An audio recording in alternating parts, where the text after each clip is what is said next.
Bismillah, Bismillah, au nom d'Allah. Bismillah. Assalamu alaikum wa rahmatullahi ta'ala wa barakatuh. I hope you are well there at home. You are keenly listening to me as you follow the lesson. I welcome you to today's lesson, and that is lesson 1. In lesson 1, we are going to discuss or going to look at Surah Al-Lahab, or the flame. The surah has two names.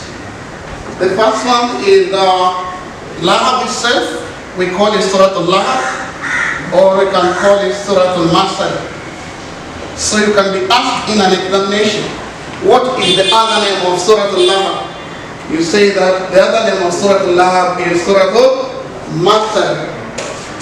The surah talks about the uncle of the Prophet who had been cast in the Holy Quran, and that uncle is known as Abu Lahab. Abu Lahab means the father of flame. Now, let's go and see the details of the surah, and we're going to start with the translation of the surah. The surah has 5 verses, as you can see. We have verse 1, verse 2, verse 3, verse 4, and verse 5. So I'm going to translate to you the verses in English, and I hope at your own free time you get your textbook and you recite it in Arabic at your own free time. But for the time being, I'm going to translate to you in English. The first verse, it says, "Perish the 2 hands of Abu Lahab, perish he." Perish the 2 hands of Abu Lahab, perish he. The second one, his wealth and children will not benefit him on the day of Qiyamah. His wealth and children will not benefit him on the day of Qiyamah. Abu Lahab was one of the richest people in Makkah, and that's why we are being told his wealth will be nothing in front of Allah during the day of judgment. Number 3, he will be burnt in a fire of blazing flames. And that's why the surah, the English translation of that surah is the flame. This blazing flame is none rather than Lahab. The name of the fire mentioned in Surah Al-Lahab is Lahab itself. And this one is the one referred as the blazing flames. Number 4, and his wife too will burn in hell who carries wood. The wife of Abu Lahab here is known as Jamil, but that was also not a real name of that woman. As we have said, as I take you back to the word Abu Lahab. Abu Lahab was also a nickname. It was not his real name. His real name was called Abdul Uzza bin Abdul Muttalib. Abdul Uzza bin Abdul Muttalib. This was the real name of Abu Lahab, or this is the real name of Abu Lahab. The real name of the wife of Abu Lahab, Jamil, is called Arwa binti Harb. This is the real name of Jamil. She was called Jamil because maybe he had a son called Jamil, and she was called Jamil. Number 5, in her neck is a twisted rope of pearl fiber. So we have been told that in the neck of that woman, of that wife of Abu Lahab, will be a twisted rope. The Arabic word for that twisted rope is masad. So the word masad means a twisted rope, and this rope will be tied on the neck of the wife of Abu Lahab, known as Jamil. This is the translation of Surah Al-Lahab. Let's go and see now about the surah, and that is where we are going to get the details of the surah.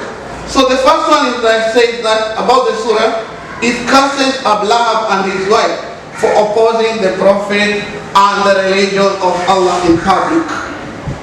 So this surah was revealed to cast the Prophet's uncle Abu Lahab. Why? Because of opposing the Prophet and the religion of Allah in public. This one, we are going to connect this teaching of about the surah and with the last one, of which I'm not it says his message. Then Abu Lahab told the Prophet, may you perish. Is this why you gathered us here? The Prophet gathered his people, that is the Quraysh people, with an information that he wanted to pass them his message, that the Islamic religion. And the first public preaching where the Prophet gathered his people was at Mount Safa. So the first public preaching took place at Mount Safa. That is the place where the Prophet called his people. And when he called them there, he asked them, oh my beloved people, oh my Quraysh people, would you believe me if I tell you that, if I tell you anything which will please you? They said, yes, we believe on you because you have never ever cheated once in your life. Therefore he told them, would you believe me if I tell you that behind this mountain there's a lion and that lion will come and eat you? They said, yes, we are going to believe you because you have never ever cheated once in your life, or have never ever deceived once in your life. Therefore, now he went ahead and told them that, or asked them that, would you believe me if I tell you that there is one religion, and that's the religion of Allah? Would you accept this religion of Allah? There now, they decided to murmur. There was nobody was talking. They decided to murmur. There was murmuring which was coming from them. And then Abu Lahab, the Prophet's uncle, I can say he broke the silence by telling his nephew this was here. The words were, then Abu Lahab told the Prophet, may you perish. Is this why you gathered us here?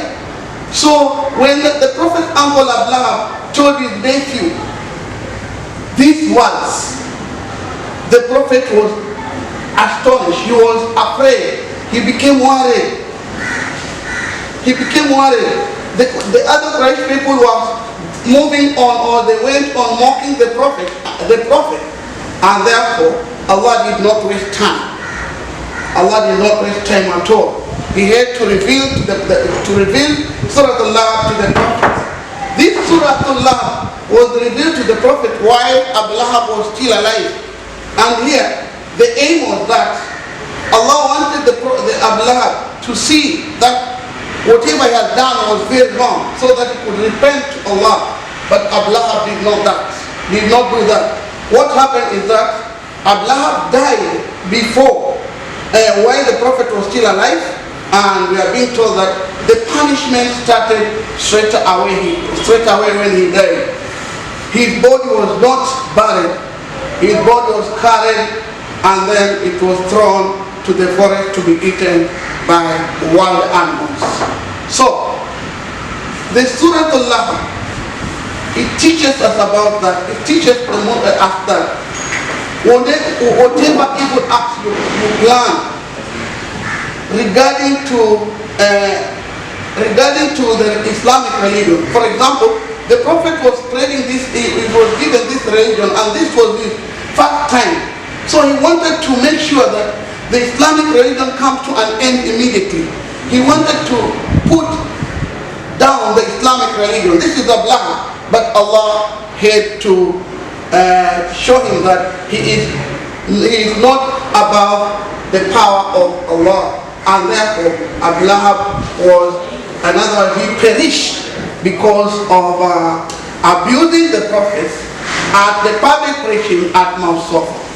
So from there, class, I hope you have understood, you have followed the translation of the surah, about the surah, and therefore, the next thing when we meet, I'll give you some exercise in our WhatsApp group, and I hope you'll do the exercise and you'll do it well.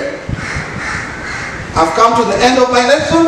I wish you, I've come to the end of my lesson. I thank you very much for being with me. Bismillah.